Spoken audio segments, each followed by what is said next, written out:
Fine student, तो इस class में हम लोग बहुत ही इम्पोर्टेंट इंटरलिंकिंग प्रोजेक्ट के बारे में पढ़ने जा रहे हैं।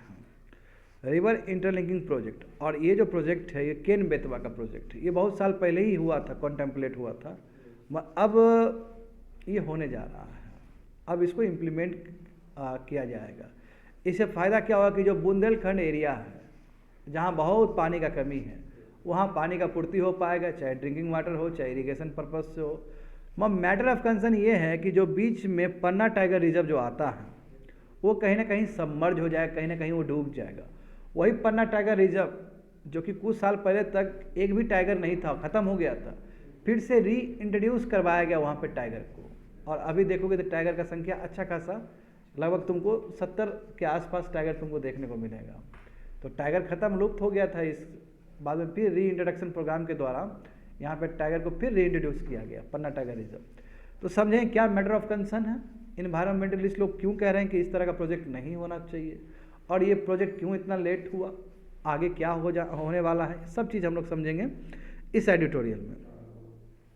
तो जीएस पेपर 3 इकोनॉमिक डेवलपमेंट के दृष्टिकोण से भी देख सकते हो, या फिर तुम लोग इन्वायरमेंट पॉइंट ऑफ व्यू से भी देख सकते हो इस एडिटोरियल को। तो देखते हैं स्टूडेंट, देखो इसी फर्स्ट पेज में ही देखो नेशनल पर्सपेक्टिव प्लान दिया गया है, देख रहे हो ना। 1980 में एक प्लान आया था जिस प्लान का नाम है नेशनल पर्सपेक्टिव प्लान, और इस प्लान में कहा गया था कि कैसे हम रिवर को इंटरलिंक कर सकते हैं। तो कहाँ 1980 में ये इस तरह का प्रोग्राम आया था, बट अभी जाके ये रियलिटी हो रहा है, तो बहुत लेट हो गया। और केन बेतवा फर्स्ट प्रोजेक्ट होगा इसका नेशनल पर्सपेक्टिव प्लान का, समझ गए। चलो एक एक चीज़ समझेंगे, एक एक चीज़ समझना है, बहुत इंपॉर्टेंट है प्रीलिम्स के लिए भी, मेंस के लिए भी, स्पेशली मेंस के लिए बहुत ज़्यादा इंपॉर्टेंट हो जाएगा इस तरह का एडिटोरियल। देखो जो फाउंडेशन स्टोन है केन बेतवा का उसको रख दिया गया, यानी कि शिलान्यास शुरू हो जाएगा, शिलान्यास हो गया है और अब इसके बाद काम शुरू हो जाएगा। तो देखो दिसंबर 25 तारीख को प्रधानमंत्री ने फाउंडेशन स्टोन रख दिया केन बेतवा प्रोजेक्ट का और Ken Betwa river linking project का। तो केन और बेतवा, तो केन को क्या किया जा रहा है, बेतवा रिवर से इंटरलिंक किया जा रहा है, ठीक है। और दोनों ही केन और बेतवा दोनों ही क्या है, यमुना का ट्रिब्यूटरी है स्टूडेंट। तो क्या किया जाएगा, केन का जो सरप्लस जो वाटर है उसको कैनाल बना के, आर्टिफिशियल कैनाल बना के वो बेतवा में ऐड किया जाएगा, समझे। हाँ, तो देखो यही बात है कि इस क्या है इसका मकसद क्या है इस रिवर लिंकिंग प्रोजेक्ट का, कि transfer excess water from Ken river basin to the Betwa river basin in the Bundelkhand region. क्योंकि बुंदेलखंड रीजन जानते हो जो कि मध्य प्रदेश और उत्तर प्रदेश में फैला हुआ है। उत्तर प्रदेश का साउथ पार्ट कह सकते हो और मध्य प्रदेश का नॉर्दर्न पार्ट कह सकते हो। और वो एरिया जो है बहुत ही वाटर डिफिसिट एरिया है, ठीक है। और ड्रिंकिंग वाटर के लिए भी वो चाहिए होगा लोगों के, ड्रिंकिंग वाटर के लिए, इरिगेशन के लिए। तो ये प्रोजेक्ट अपने आप में खास चीज़ है बुंदेलखंड वालों लोग के लिए, मैंने बुंदेलखंड वाले जो भी लोग सब हैं उसके लिए प्रोजेक्ट कह सकते हो कि बहुत ही सुंदर प्रोजेक्ट है। हाँ, मगर ये दिक्कत ये है कि ये प्रोजेक्ट के अंदर तुम्हारा पन्ना टाइगर रिजर्व है ना, पन्ना नेशनल पार्क और टाइगर रिजर्व आता है।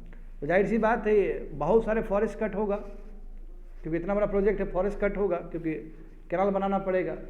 तो ये जो पन्ना टाइगर रिजर्व देख रहे हो उसको बहुत नुकसान होने जा रहा है, ठीक है।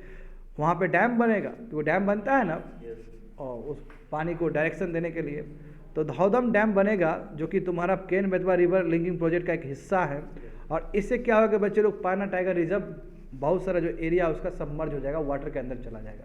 तो इन्वायरमेंटलिस्ट लोग यहीं पे कंसर्न जता रहे कि देखिए एक तो टाइगर रिजर्व है उसका भी ख्याल करते तब प्रोजेक्ट बनाते है ना। टाइगर जानते हो कि इम्पोर्टेंट है कंट्री के लिए।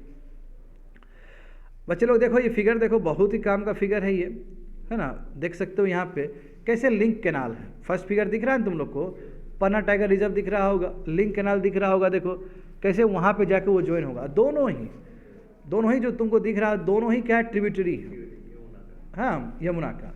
यहाँ सेकंड फिगर में भी देख सकते हो Ken Betwa river linking project. तो केन और बेतवा दोनों ही यमुना का ट्रिब्यूटरी है, कैसे केन से बेतवा जोड़ा जाएगा।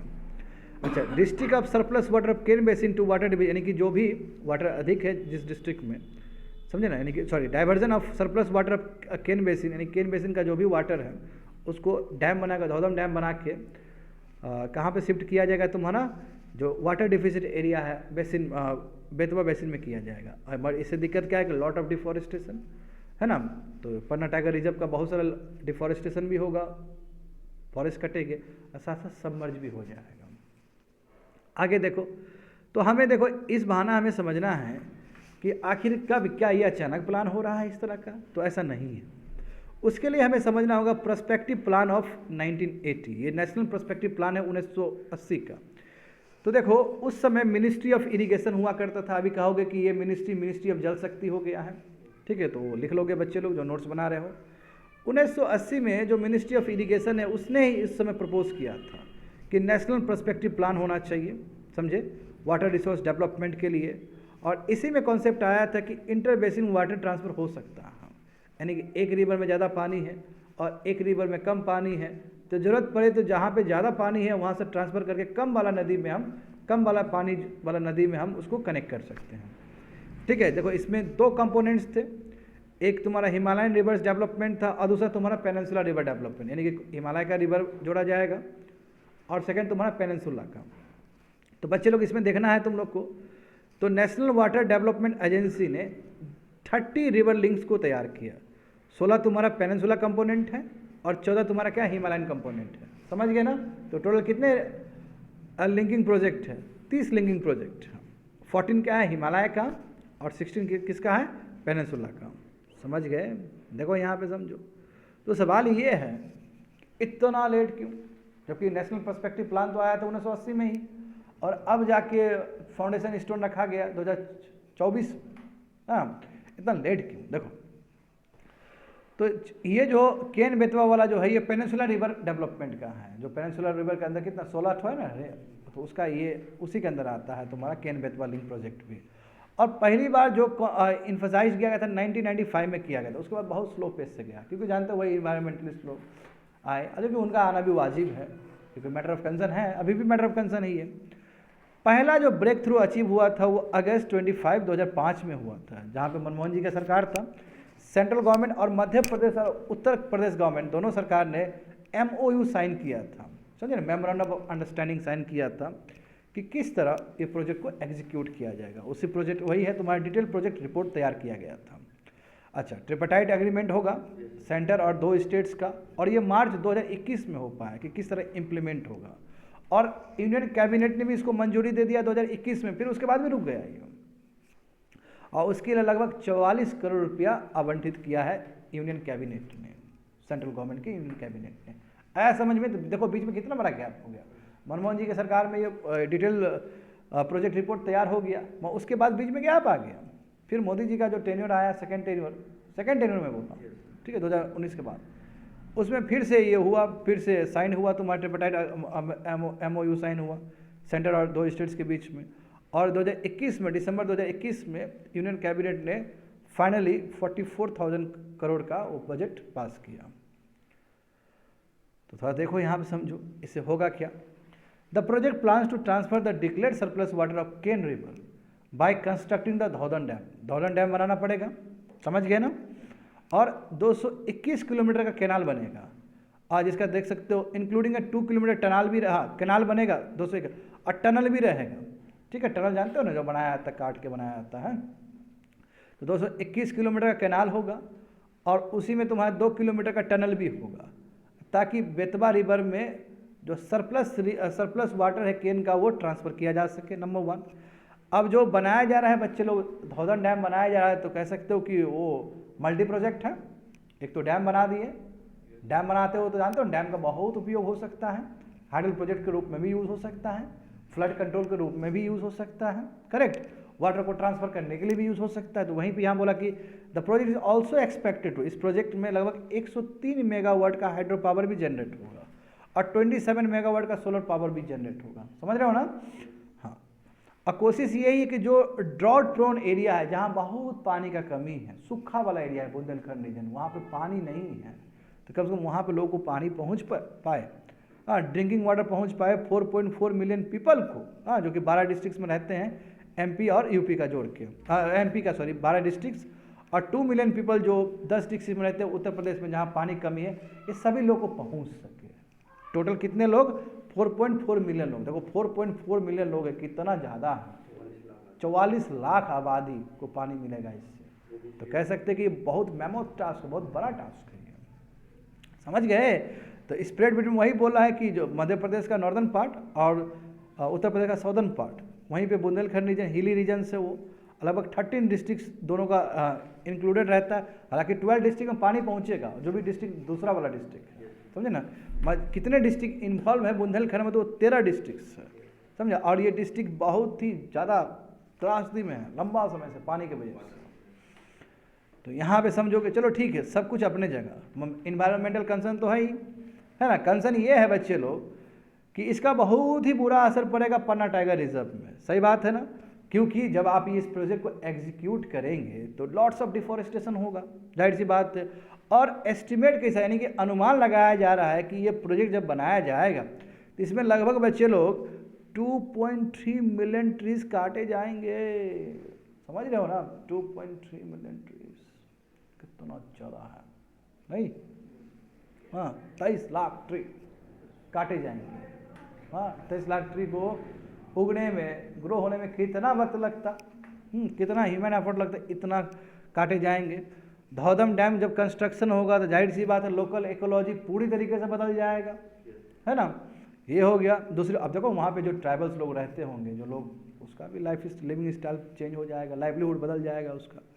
हाँ, तो जो पहले के जो union home minister, union environment minister थे, उन्होंने कहा कि इससे कम से कम 10% जो पन्ना टाइगर रिजर्व का जो कोर एरिया है, कोर एरिया मतलब बहुत इंपॉर्टेंट एरिया, वो 10% जो कोर एरिया वो भी सबमर्ज हो सकता है, वो भी डूब सकता है।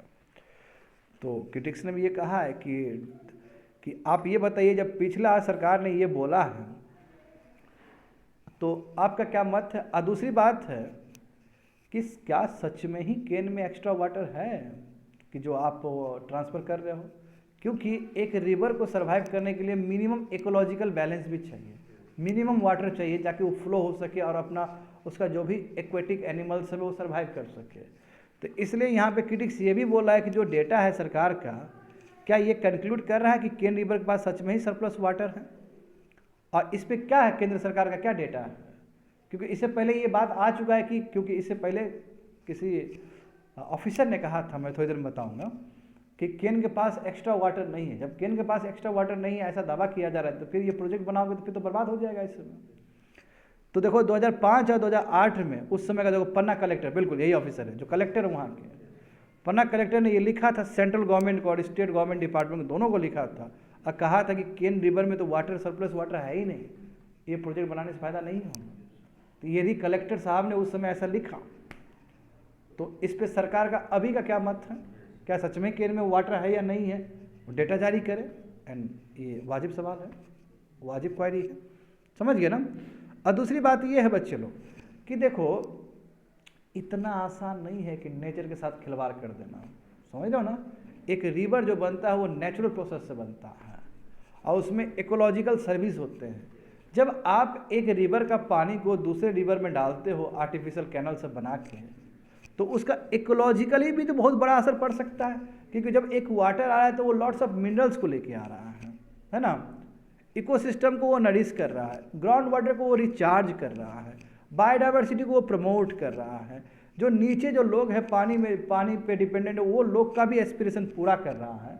जब आप एक प्रोजेक्ट इस तरह का प्रोजेक्ट बनाओगे तो ये सब सर्विस का क्या होगा। तो वही चीज़ यहाँ लास्ट में लिखा गया है कि river perform several ecological functions, और इस तरह एक रिवर का दूसरे रिवर से ज्वाइन कर दिया जाए तो केवल ट्रांसफरिंग वाटर नहीं है, जो नेचर ने जो इकोलॉजिकल फंक्शन जो दिया है रिवर को, उसके साथ खिलवाड़ करना हुआ। सही बात है ना। केन कितना मिनरल्स लेके आ रहा है रिवर्स का, जानते हो गंगा जो बहती है तो कितना सैंड्स डिपोजिट्स लेके आती है।